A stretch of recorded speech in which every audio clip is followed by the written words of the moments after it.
lahat din updates tayo sa ngayon guys. Samahan po yung ating YouTube channel. Paka-like, subscribe, and share naman po. Alam kong nainip-inip na tayo dito sa ating updates of the alright. Ngayon guys si Catherine Bernardo po ay pumunta dun sa clinic ni Dr. Ivy na kung saan po ay dun talaga naman siya pumupunta palagi. Nagpapaayos ba? Ngayon, on the spot po siyang tinanong ni Dr. Alvy tungkol sa status na ni Alden Richard na kung saan ay tinanong siya kung kumusta na si Alden Richard at saka si Catherine Bernardo. Palagi pa rin ba sila nakikita? At ang sagot naman ni Catherine Bernardo that time guys is sometimes, pero hindi naman palagi kasi ang schedule kasi namin ay sobrang busy at saka complicated. Yung mga time lang na medyo may oras na 5 hours ang pagitan namin na yung medyo okay at doon kami nag-jogging at doon kami nagbabanding ng chart. Tinanong din ni Dr. Ivy kung kumusta na din si Daniel kay Catherine. At doon din po namin ni Catherine na nakikita sila ni Daniel at gusto ni Daniel na makipag-ayos o makipagbalikan kay Catherine. Pero ang sabi ni Catherine, I'm not ready yet to mingle about Daniel Padilla.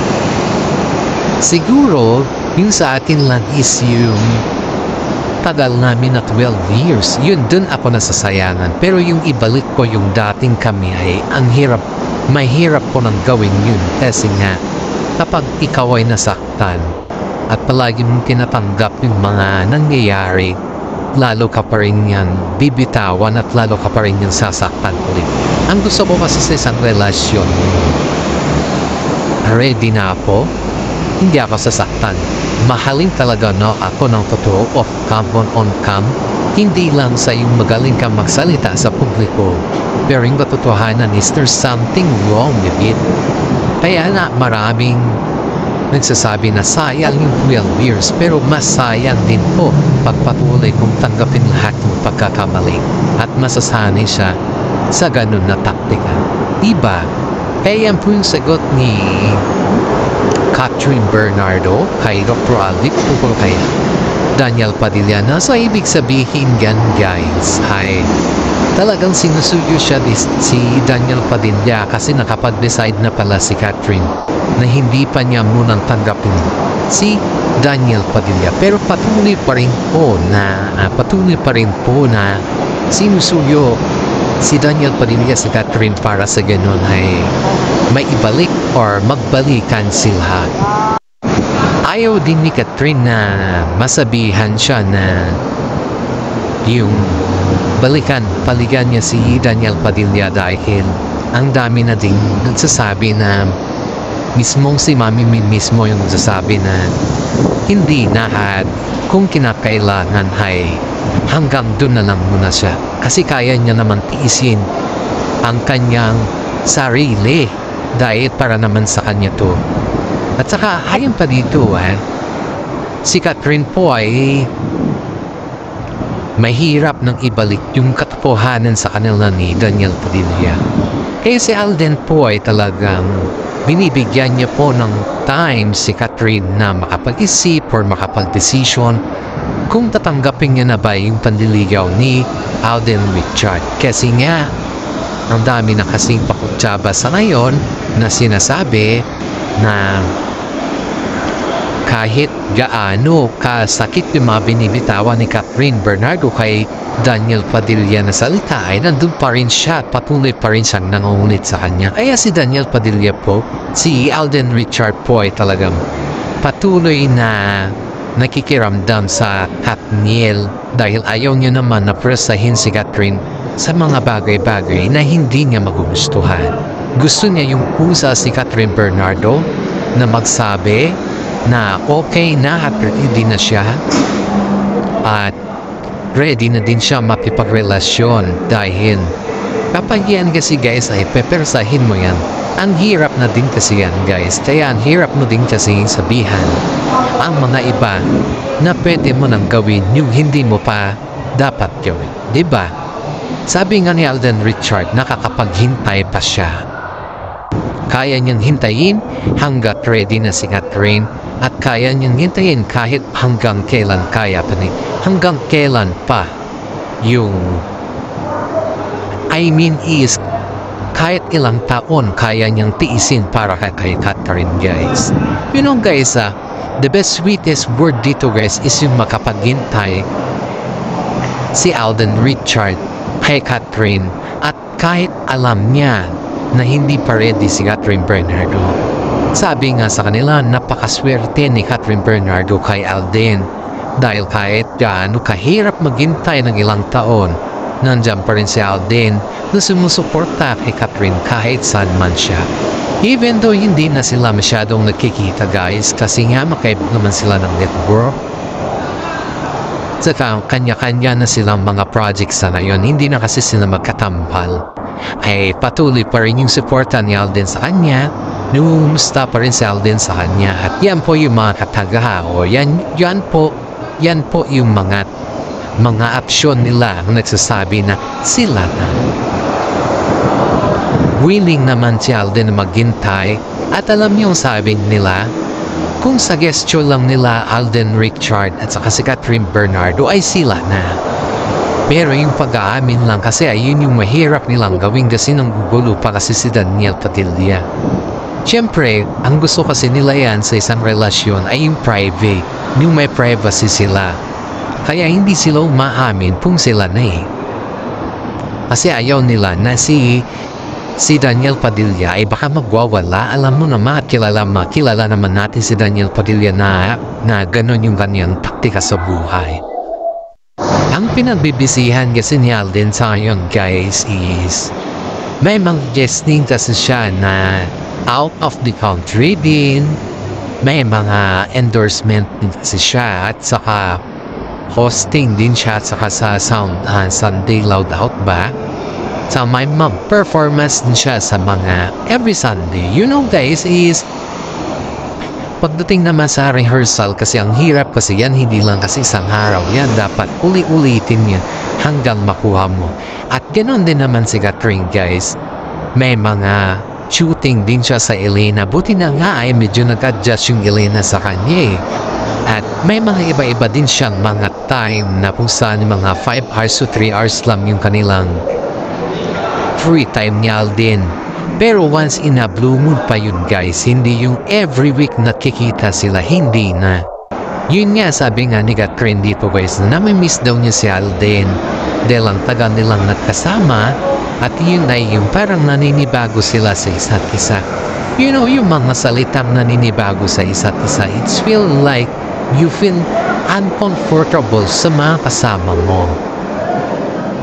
Kasi nga, sabi dito, ayon dito sa ating legit na sources, si Catherine Bernardo is feel comfortable kay Alden Richard at parang napaka-safety niya pagdating kay Alden Richard.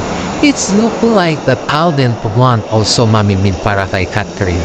Kasi nga every time na may mga celebration sila, nandun pa rin si Alden kahit naka-short man yan or naka-chinelas, okay lang yan as long as nandyan si Alden at kitang-kita mo naman yung ebidensya na every time na may mga success si Catherine Bernardo ay always pa rin na si Alden yung number 1 na bumabati sa kanya.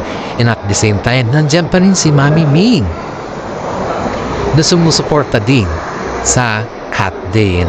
Kaya nga, guys, ay may mga kwento-kwento dito na sinasabi na naghihintay daw sa Alden ng tamang panahon para ibigay niya yung kanyang regalo kay Catherine, which is a watch. Kasi nga, ang kahulugan kasi ng watch sa kanila ay para maalala nila yung mga good memories nilang dalawa. Ang sarap sa pakiramdam na yung bigyan ka ng watch ng partner mo or wife or husband to be. Dahil yung watch kasi yan ang simbolo ng oras ng inyong kaligayahan. Simbolo din yan ng oras na iyong kung saan kayo nakita at anong dahilan. At yan po ay destiny. Kaya dito natin mapagtanto, guys, na mahal ni Alden Richard si Catherine Bernardo. Kaya niyang tiisin ang lahat, halam-halang lang kay Catherine Bernardo. Kaya niyang gawin ang lahat para sa ganun mapasaya si Catherine. Hindi naman natin lead sa kaalaman na yung bang ginagawa lang na Alden ito dahil sa kanilang show or dahil may intention siya na kakaiba kay Catherine. Walang ganun guys, ginagawa ito ni Alden dahil alam niya sa sarili niya na nagpakatotoo siya sa kanyang nararamdaman. Kahit naman siguro sinasabi nila na umiiwas si Alden kay Catherine or nagdededmahan na sila, ay walang katotohanan yun guys, walang katotohanan. Kasi nga po, sinasabi lang nila na umiiwas si Alden kay Catherine dahil hindi na sila masyadong nagkikita at bumalik si Alden bilang isang host. Of course naman, kung wala pa namang movie na katambal sila, and syempre, babalik si Alden sa mga hosting niya yung dating niyang gawain. Kesa naman matenggat yan at maghintay sa kanilang movie. Hindi naman siguro pwede yung ganon kasi nga lahat naman tayo dito ay gustong kumita ng peta. Yun yung hindi maintindihan ng mga iba dito na pinipilit nila ito na iuugnay na si Alden Richard ay ayaw niya na kay Catherine at hindi niya na kumbaga is malabo na silang magkaintindihan dahil umiba na yung kanilang schedule. Yan yung mga pinipilit na sinisiraan ng mga iba na sinasabi na nagdededmahan na lang daw ang Catherine. Pero which is hindi naman guys. Hindi naman. Kaya nga po nananahimik si Mami Min sa mga issues na patungkol kay Catherine dahil ayaw niyang masira yung pangalan ng kanyang anak. At yan po yung palagi nating tatandaan guys. Sometimes kasi may mga fake news din kasi na lumalabas para lang makaroon ng content. Pero sometimes lang naman yan Hindi naman natin napapatunayan na fake news talaga yan kasi siyempre nagkakalat kasi sila ng mga maling impormasyon pero sometimes only. Pero ang makatotohanan dyan guys ay pinapasa Diyos na lang nila Mami Min at si Catherine Bernardo yung naririnig ninyo or nakikita ninyo dahil mga sometimes may mga scripted din yan or ini-edit para may mga intention ba nakakaiba. Pero be matured enough, may mga utak naman tayo at saka hindi tayo BO at saka hindi tayo TNG na mga fans nila na kung saan ay maniniwala tayo sa kanila. Kung solid cut din tayo guys ay huwag tayong maniwala sa mga sabi-sabi lang. Kailangan din natin yung mga pruweba. Kailangan din natin yung mga katotohanan na nanggaling mismo sa kanilang bibig. Dahil tingnan mo na lang ngayon na ang sinasabing umiiwas si Alden ay hindi naman totoong umiiwas siya. Talagang sadya lang na yung schedule nila ay hindi na gaya ng dati. Pag makaiba kasi ng network, guys, expect mo na kasi yan na makaiba din yung kanilang time management. Hindi naman pare-parehas yan, guys Wala namang ganon. Kung makaiba ang network, makaiba din ang trabaho, yan yung katotohanan dyan.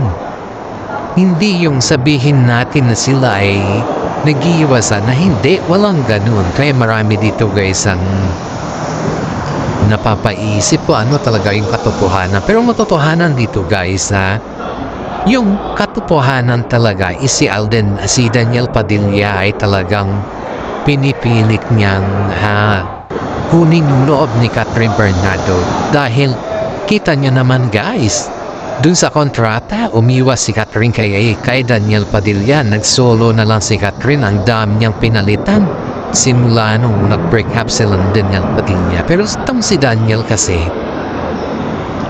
gusto niya kasi makayas dahil gusto na naman nila na mag-unite ulit dahil may mga naamoy tayo na gagawing movie at iyan yung ginaabangan ng lahat na yung mag-usap sila Catherine Bernardo at si Daniel at after that mag-unite ulit sila and then may movie na naman na gagawin nila. Yun yung inaabangan ni Daniel Padilla, yun yung kanyang taktika para makuha din yung loob ni Catherine Bernardo. Pero wala na.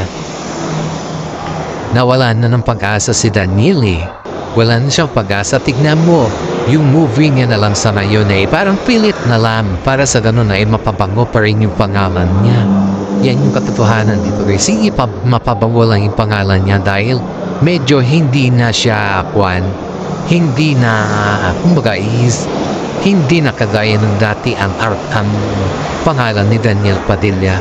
Ngayon guys, muntik nagkaroon ng suntukan sila Alden at si Daniel Padilla. Ayan po yung ayon dito sa ating, pero hindi yan pinalabas guys. Kasi nga ang sabi daw ni Alden is, masyado namang immature yan kung patulang po pa yan si Daniel Padilla. Tingnan ninyo dito guys ay yung mga taktika ni Daniel Padilla na feeling akala mo ang yabang niya kasi. Mayabang kasi siya at pinipilit niya yung sarili niya kay Catherine kahit nasasaktan na si Catherine sa kanyang ginagawa. Feeling niya kasi kahit first love niya si Catherine, first everything. Pero sa ganun yung ganyang ginagawa, syempre ikaw bilang isang babae, pag masaktan ka, tanggapin mo ulit. Ilang tanggap na kasi yan si Daniel Padilla hanggang sa natuto si Catherine na untog sa katotohanan na hanggang dun lang talaga yung kaya niya kay Daniel Padilla at kumbaga hindi niya na kayang tiisin. Kaya ngayon guys ay patuloy si Daniel Padilla na umarangkada pero wala na tayong magagawa kung yun yung decision ni Catherine Bernardo. At hanggang dito na lang po yung ating YouTube channel. Maraming salamat at God bless po sa ating lahat.